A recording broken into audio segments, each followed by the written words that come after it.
नमस्कार दर्शक बंधु, myself doctor Dhananjay Jena, ayurvedic specialist, hypnotherapist and mind trainer.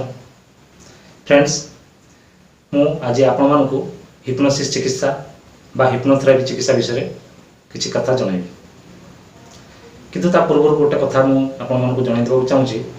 जदि आपण मो चैनल को सब्सक्राइब करना थी ताले लाल रंग रे लिखा जाइथिबा सब्सक्राइब बटन को दबाई दिंतु एवं बेल आइकन को दबाई दिंतु, कारण जितेबाला भी मुझे किसी नुआ वीडियो अपलोड करी जमी तुरंत आप देखिपारे।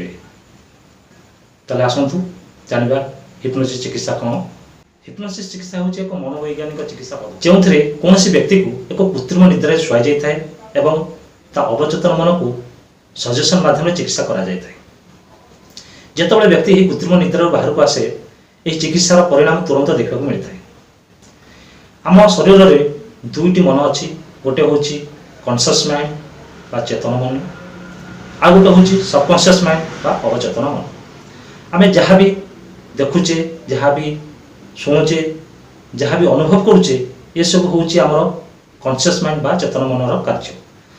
आम जहाँ भी इच्छा करुचे बा जहाँ आमर व्यवहार होउची बा आमर कार्यदक्षता, ये सब आम सबकॉन्शियस माइंड बा अवचेतन मनर कार्य अटे।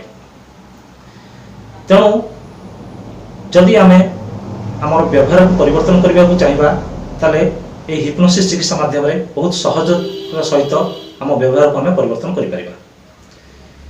हिप्नोसिस चिकित्सा माध्यम आम बहुत प्रकार शारीरिक और मानसिक रोगर चिकित्सा करें, जमीक कि खास करी मानसिक रोग यथा डिप्रेशन रू मुक्ति, टेंशन रू मुक्ति, फोबिया रू मुक्ति।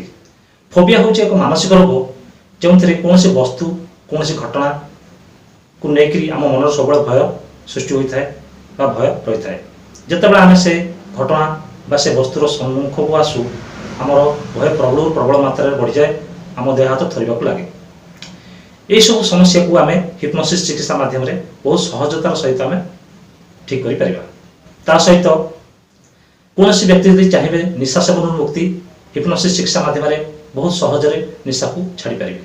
कौन व्यक्ति चाहते यदि निशा सेवन मुक्ति किंतु निशा को छाड़ी पारना ताले हिप्नोसिस चिकित्सा माध्यम आपणा छाए आप निशा मुक्ति पाई जाई पारे। ता सहित कौन व्यक्ति को जदि आप भूलवा चाहते, कौन दुखद घटना को जदि भूलवा चाहते ताहले आप हिप्नोसिस चिकित्सा माध्यम आप ठीक करें।